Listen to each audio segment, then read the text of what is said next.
So at the beginning of the year, I was invited to the premiere of KL24 Zombie by Doghouse 73 Pictures. This was an independent film, and it's directed by 3 different directors, James Lee, Gavin Yup, and Shamaine Othman. Now, James, of course, is not only the creator of Doghouse 73 Pictures, he's one of the pioneers of indie film in Malaysia, digital indie film in Malaysia especially, and 4 years ago, he actually said goodbye to mainstream filmmaking in Malaysia, feature films in cinemas and television, etc., and decided to concentrate purely on YouTube for his filmmaking efforts. Which at the time I was kind of like, really? Like just YouTube? Is this possible? And we just all sat and watched, and the culmination, I guess, is this movie, KL24 Zombies. I've actually been meaning to do a vlog about that movie ever since I came out of the cinema, because I loved it. I loved it. It is such an awesome film.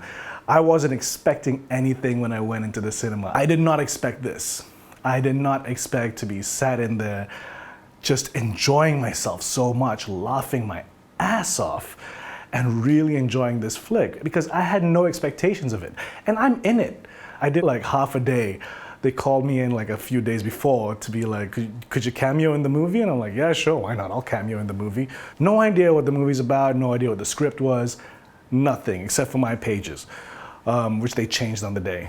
And I went into that cinema, there's a whole bunch of people that I know, and I'm sat there, and as I'm watching this movie, I'm realizing, oh my God, this is so much fun. I loved it. I absolutely loved it. I loved all 3 segments. I just loved the movie. But more importantly, I love how the movie made me feel.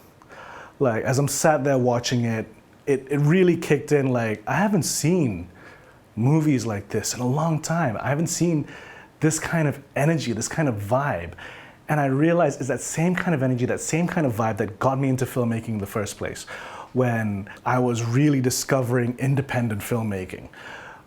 In the early 90s, that kind of vibe, the days of like all these people's debut feature films, these low budget indie films, which did not give a about anything. To me, like, it felt like watching El Mariachi, it felt like watching Clerks, it felt like watching Reservoir Dogs, it felt like watching, Swingers, like, it felt like watching Evil Dead. Like, all of these movies, they're all so many different genres, but the thing that, kind of ties them all together is that energy, that vibe, and that's what I feel from this. And I realized that it's because of the medium, like it's on YouTube. The KL24 Zombies is available on YouTube to watch free. What I love about that, like, you realize because they're not going through the regular censorship that you would have to go through when putting a movie out in the cinema, especially in Malaysia, because they're not going through the thoughts of, are we hitting our key demographics? How are we going to market this? Who are we going to get? Can we get the most amount of people to watch this movie? Like, those thoughts are not entering your mind the second that you're going, we're going to put this on YouTube, and it's going to be free. And you can see it. You can see that energy coming out of this movie. That's why I love it so much. It really pumped up my juices, because I'd say for the past, 2 years, maybe, especially in the past year, I'd really been thinking about, okay, what am I going to do next? After Showdown came out, which was my first big mainstream film, I didn't know what I was going to do next, but I knew that the one thing that I did know was that I wanted to make something small and independent. And then looking at how the film landscape is right now, especially in Malaysia, it became more of a question like, how am I going to do that? With every movie that I made before, there was some precedent for it. Chipla came out in 2006, and around that time, this one cinema chain, GSC, was showing local independent digitally made films in limited theatrical releases. And then around the time of Relationship Status in 2011, that was around the time when cinemas in Malaysia were first bringing in their DCP digital projectors, and that wasn't even put on a DCP. That movie was burnt to Blu-ray, and then we hooked up the Blu-ray machines to the DCP projectors, the digital projectors, and that's how that was screened. Again, limited release. And it was also the beginning of a certain era of presentation and also of social media.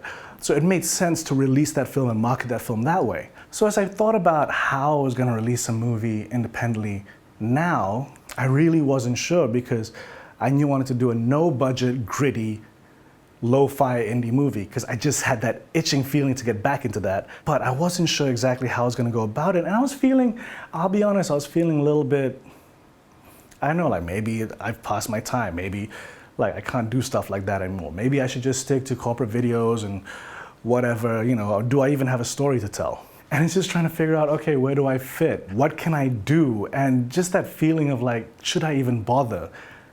And then I watched KL24 Zombies and I'm like, hells yeah, I should bother. Hells yeah, I should just make stuff because look at how much fun they're having. Like you can feel the fun coming out of the cinema. It's not just me blowing smoke up their asses because they're my friends. Like I bought the t-shirt, okay? It's energized me to try and make stuff and create stuff and come up with ideas and just put stuff out there. And that's the big thing, like putting stuff out there, because a lot of my stuff that I've done in the past, they were released in traditional means, and you know, a lot of times they kind of hit this roadblock on like, okay, when can we go till the next traditional way of putting something out? Like you look, case in point, maybe Chipla, my first feature film. You know, it's released in 2006. The contract states that I can't put it out on home video until a year or less than, about a year after the movies come out in the cinema. So then a year passes by. And then you try and figure out, okay, how can I sell it? Put it out on DVDs. We burn the DVDs ourselves. How can we get it into homes? So we sign up a deal with Hip TV. You know, we signed a deal with Hip TV, which is like the earliest version of VOD in Malaysia. So it was one of the first few movies to ever be on that system, Hip TV. And you know, I made a nice chunk of change from that. But again, the contract states like it's only Hip TV. So I can't put it out anywhere else. I can't sell it to the other TV stations. I don't even know if the other TV stations want it. And then relationship status, I didn't even release a home video release because I was trying to figure out how. You know, should I put it out on VOD? Should I try and sell it to the TV stations? Whatever. And it kind of fizzled out. And I kept thinking, okay, I'm gonna release this DVD soon. I'm gonna release it. And then I never do because I hit some kind of snag. At some point I wanted to try and figure out VOD, you know, and then I still can't figure it out. So I was trying to figure out like, what am I gonna do with all this stuff? The same goes with my music. All the previous bands that I was in, the music was released in a traditional method. You make a CD, you gotta make a CD. And we gotta go sell the CD, we gotta put it in shops, we gotta bring it to gigs. And times have changed. And I realized I haven't put out a whole bunch of stuff. You know, I've got this back catalog of stuff, which isn't that great. You know, it's just a pile of stuff. It's not super great or anything like that, but you know, it was stuff that I made that somebody might dig somewhere, and you just put that content out there. Which is why if you've been following me on social media, you'll see that something I've just been posting about EPs and albums of my band Kaimano that came out as far back as 2002. I've started putting those up. My digital electronica kind of side project in music, A Girl Named Jane, which used to be like just stuck in movies somewhere or short films and never ever released. And now I'm like, dude, there are so many ways to put stuff out there. There's Bandcamp, there's Reverb Nation, there's Spotify, there's a billion and one ways, like all that stuff, like just put it up there for streaming, SoundCloud, whatever. If you follow my YouTube, you'll notice that there was a music video for the EP that I released, which was a bunch of songs I recorded from 2007 till now, which are very acoustic based. That's all out there as well. So that's what I've been doing. I've been putting that stuff up. And that's kind of the whole point of this vlog, because Relationship Status is now available for home release, and it's available on YouTube. I've put it up on my channel. You know, if you didn't get to watch it in the cinemas in the 3 weeks that it was released, or if you did get to watch it and been wondering when the hell is this guy gonna put out a DVD or something for me to watch it, well, now people can watch it. I've also put up my previous feature film, Chipla, so that's pretty cool too. It was kind of after watching KL24 Zombie and thinking about how that made me feel and how liberating that movie was, like how awesome it was to see people just being so free on it, and then also looking at, again, James Lee's channel, Doghouse 73, and seeing how he's put a bunch, whichever feature films or telemovies that he has the rights to put stuff up, he puts that stuff out there. And it's really kicking in, to me at least, how awesome that is. You know, it's just like, it's a place to put content. I just want to put my content out there, and if people dig it, they dig it. If they don't, they don't. Relationship Status, I mean, that's the big one for me, and as far as putting stuff out there is concerned, because That movie was also like, I've always stated that Chipla was, to me, the best movie making experience I've ever had because I was young. I had no expectations of the movie. It was just fun. Let's go out there and have some fun with friends. We spend every weekend shooting. Relationship Status is a very close second because I was working with more people, newer people sometimes, some great actors. It had this great, strong story, and it doesn't look its best. I'll be honest with you, it doesn't look that great. Relationship Status was made around the time when the 5D first came out, and it was a big deal for me because to a lot of filmmakers at the time, compared to the big ENG style cameras we were used to, like, it was so compact. I was so mobile with this thing. We shot it in an airport without permits, and no one batted an eye. I was walking past like armed policemen. They're like, tourist. It's pretty awesome. But at the same time, I hadn't really been learning cinematography at the time, or lighting, or anything like that. So it doesn't look that great. What I've actually done is I've recolored the movie, recolored it, redid some of the subtitles. I was like, what can I do to make it look a little bit better? So a whole bunch of stuff's out there. I'm just gonna keep putting stuff out. Anything that I find that I'm like, I'll put this out, I'm gonna put that out. Because I feel like by putting that stuff out, it's kind of an impetus as well for me to go, okay, well, now you gotta follow that up. What are you gonna make after that?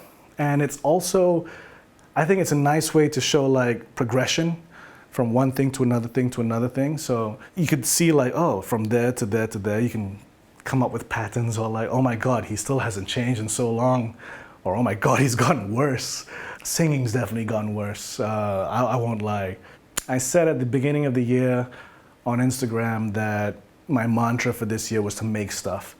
And I think a good way to get on that whole making stuff thing is to really like big up the stuff that you've done before, like, leave it for the wolves to judge on the internets. Whole bunch of content. Now, there's probably still some more content I'm just gonna be pushing out there whilst I figure out the new content that I wanna make. And like my previous content as well, there's no guarantee that it's gonna be any good or whether it's gonna become so much worse. Like maybe I peaked in 2011 or maybe I peaked in 2006, I don't know. So yeah, I'm gonna keep making stuff because making stuff is fun. And in the meantime, I hope you like the stuff that I've made before. And if you don't, well, there are cat videos. There's always cat videos.